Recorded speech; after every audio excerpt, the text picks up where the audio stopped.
Саламатсыздарбы, урматтуу телекөрүүчүлөр. Бүгүнкү жогорку кеңеш жыйынында бир катар мыйзам долбоорлору талкууга чыкканы турат.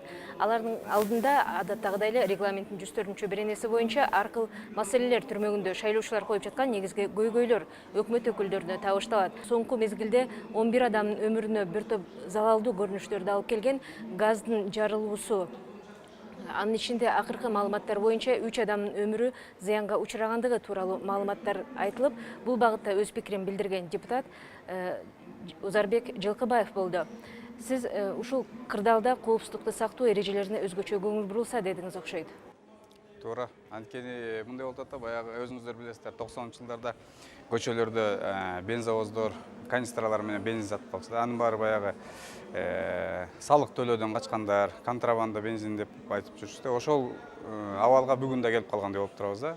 Бишкек шаарынын четтеринде, айрыкча четки көчөлөрдө мындай кичинекей машинелерге приспособление жасап алып эле ушу газды сатып атышат. Мунун баары көбү контрабанда менен келген газ, техника безопасности эч кандай каралган эмес. Анан азыркы 3 күн мурда болгон кырсык ошонун кесепетинен болуп атат да баягычы. Ошого жакшы көзөмөлүн алып, бул тыюу салыш керек. Атайын баягы газ заправка кыла турган жайларда газ менен жүргөн машинелерге газды куйса болот да. Ошолорго жеткирүү керек. Ал жерде жанагы налогу төлөнөт, техника безопасности каралат баардыгы. Анткени бүгүн 3 адамдын өмүрү деп атабыз, дагы 7 өтө оор абалда жатат да. Бул бир адамдын өмүрү буга турбайт негизичи. Ошон үчүн кылдат караш керек. Муну буга чейин деле айтылып келген, бирок баягы көңүл бурулбай калып атат да. Шаардын ички бөлүгүндө май куючу жайлар көбөйүп кетти да. Негизи шаардын сыртында болуш керек эле да, талап боюнча. Ушундайбы? Жок, ал сыртында деле эмес, ичинде деле болсо болот, бирок жанагы өзүлөрүнүн радиусу бар да. Мисалы бир 100 метр, 200 метрден так биле албайт экен, анан ошону кармаса, ошол нормаларды кармаса, шаардын ичинде деле боло берсе болот. Бирок акыркы убакта анын баары баягы мыйзамдаштырылып, туура жагына келип атат шаардын ичиндечи. Бирок шаардын чет жагында, айыл жергесинде азыр көп болуп атат аябайчы. Мисалы, Ысык көлгө барып келгенде жолдо мурун бир-эки эле жерде ушундай газозаправка болсо, азыр көп жерлерге коюлуп атат да жолдо дагычы. Жайкы мезгил келип атат, азыр казак туугандар, орустар ушу газ менен куйгандар келип бир кырсык болсо, бул өтө чоң жоопкерчиликтен да жана антиреклама да болуп калышы мүмкүн да аябай. Ошол эле учурда жолдордун сапаты жөнүндөгү маселеге кайрылган депутаттар дагы болушту. Алардын бири Канат Кедеканович. Сиз ушул таразанын туура такталбагандыгынан улам жолдун сапатына доо кетип атат дедиңиз окшойт. Эгемендүүлүккө ээ болгондон бери ушул 1 миллиард 400 Америка доллары сырттан ушу келип жолго гана жумшалган экен. Андан тышкары ички бюджеттен дагы бир топ акча каражаттар жумшалган. Бирок тилекке каршы баарыбыз көрүп атабыз. Жаңы миллион деген долларлар жумшалып курулган жолдордун баары кайра жараксыз болуп калып атат. Анткени ушул машинелердин салмагын көзөмөлдөй турган жайларда коррупция абдан өнүккөн. Ошол анча-мынча баягы кызыктырып тыйынын берип кое турган болсо, машинанын жүгүн таразага аркылуу өткөрүп эле мындай өткөрүп жиберип аткан көрүнүштөр өтө көп. Бул деген мамлекетке абдан ийри көлөмдө зыян келтирилип атат. Анткени биз айтканда жанагы миллион деген долларлар жумшалган жолдордун баары кайра тиги жараксыз болуп, кайра оңдоого муктаж болуп турат да. Андан тышкары ушул мен ойлоп кетет элем, айтып кетет элем, ушул транспорт министрлигинде бул весогабаритный контроль эмес эле. Казыр жанагы дозвол деп коет, бул чет өлкөгө чыккан жүк ташуучу машинелерге уруксат да. Андагы бүгүнкү күндө 30тан ашык, мен айтып кеткен 30тан ашык машина бүгүнкү күндө чыга албай турат. $35 эле экен. Анын уруксаты, бирок уруксаттын өзүнүн бланктары түгөнүп калган деп беришпей, анан $300-400 берсе, кайра ошол дозвол деп коет экен, дозволду берип, ушул дагы бир коррупциялык бир коррупция өнүккөн бир тармактардын бири экен да бул департамент. Ошол себептен мен өкмөттүн өкүлүнө ошого катуура көңүл бурула деп, анткени ошо жүк ташыйт турган ассоциациялар бизге кайрылып атышат. Бул эмне деген $35 биз $300-400 сатып алганга бизди мажбур кылып атышат депчи. Негизи жолдордун сапатына доо кетип атат дейбиз, бирок ошо жолду салганда биз айтканбыз, салган тарап 2 жылдык кепилдик менен салыш керек депчи. Ошол талап сактоодо биз күнөөнү кимге оодарабыз? Же салган тараптын сапатты сактабагандыгынанбы, же болбосо жана биз айтып аткан чоң жүк ташуучу унааларды тез каттамга чыгарып жибергендиктенби? Бардыкты бир эле тарапка жүктөп койгондо болбойт. Бул курулуп келатканда жолдун сапатын көзөмөлдөш керек. Атайын бир ишканага жүктөлөт бул. Мисалы, же атайын бир фирма тендер аркылуу алып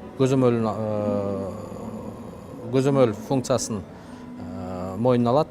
Ал фирма көзөмөлдөш керек, сапатын жөн эле формалдуу түрдө эле баягы кол коюп берип койбой. Экотехинспекция бар, алар караш керек. Госстрой бар, стандарттардын баарын караш керек. Андан тышкары курулуп сапаттуу жол курулган күнү дагы эгерде биз жанагы жүк ташып турган машиналердин салмагын текшербей турган болсок, мыйзам менен чектелген нормадан дагы чоң жүк ташыган машиналар жүрө турган болсо, анда ошол сапаттуу курулган жол дагы талкаланат да. Ошол себептен бул курулуп аткан учурда караш керек, кайсы фирма куруп атканын караш керек, анын уруксаты барбы деп, адистери талаптарга жооп береби, анан курулуп бүткөндөн кийин дагы ушул жолду биз пайдаланып аткан учурда дагы мыйзамдар так сакталыш керек да. Ушул бүгүнкү жыйында ар кыл маселелер түрмөгүндө туризм боюнча суроого дагы көңүл бурулду. Ошонун ичинде сиз айтып кеттиңиз, туристтер эң көп каттай турган бир объект бул Хан-Теңири чокусу деп. Ошол жерге чыга турган суунун кириши бир топ кооптуу жагдайды жаратып атат дедиңиз го. Ушул Хан-Теңириге баратканда Эңелчек деген суу аркылуу Кыргызстанда эң узун көпүрөлөрдүн бири болуп эсептелет. 100 метр экен узундугу көпүрөнүн.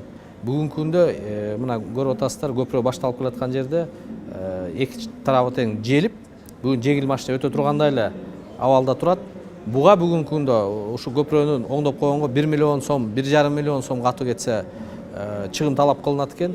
Биз мына ушул 1,5 миллион сомду убагында жумшап оңдоп койбой турган болсок, Мерзбахер көлү аз күндө июнь аягында, июлдун башында толуп, ошо суу көл жарылып, суу киретип турат экен жылда. Ошондо оңдолбой кала турган болсо, бул көпүрөнү суу киргенде алып кетүү коркунучу турат. Бул көпүрөнү алып кете турган болсо, бул жок дегенде бир 2-3 миллион долларлык көпүрө. Муну кайра ретке келтириш үчүн да. Бул биринчиден. Мамлекетке 2-3 миллион доллар чыгым болобуз. Экинчиден, ар жакта 300-400 адам жашайт, айыл бар, Эңелчек айылы. Ал адамдар каттай албай калат. Анан миңдеген туристтер ушул атайын жана Мерзбахер көлү жана кирген учурун барып бир жумалап чет элдиктер барып жатып көрөт экен, күтүп. Ал чет элдиктер да туристтер өтө албай калат да. Өтө албай калат. Башка дагы тиги Хан-Теңириге өткөн туристтер да өтө каттай албай калат. Бул мамлекетибизге ийри суммада зыян келтирилет да. Биздин шалакылыгыбыздан. Өзгөчө кырдаал министрлигине, расмий түрдө транспорт министрлигине кайрылган экен айыл өкмөтү, бирок эч кандай чара көрүлбөй атыптыр. Мына июндун аягы, июлдун башы суу кирет. Кирген учурда бул көпүрөнү алып кетиши мүмкүн. Анан бүгүнкү күндө ошондо расмий түрдө өкмөткө дагы кат түрүндө да кайрылганбыз. Бүгүнкү күндө ар кандай маселелерден расмий түрдө айттык. Эгерде чара көрбөй турган болсоңор, анан кийин баарыңыздар жооп берип калбагыла деген мааниде айтылды да бул сөз. Туризм тармагына өзгөчө көңүл бурулат чыгар, себеби алдыда боло турган маанилүү иш-чаралардын бири бул экинчи дүйнөлүк көчмөндөр оюну. Бул тууралуу дагы депутаттар бүгүнкү ар кыл маселелер түрмөгүндө сөз кылышып, улуттук спортсмендердин тигиле турган кийимдери канчалык деңгээлде даяр болду деген суроону да коюшту.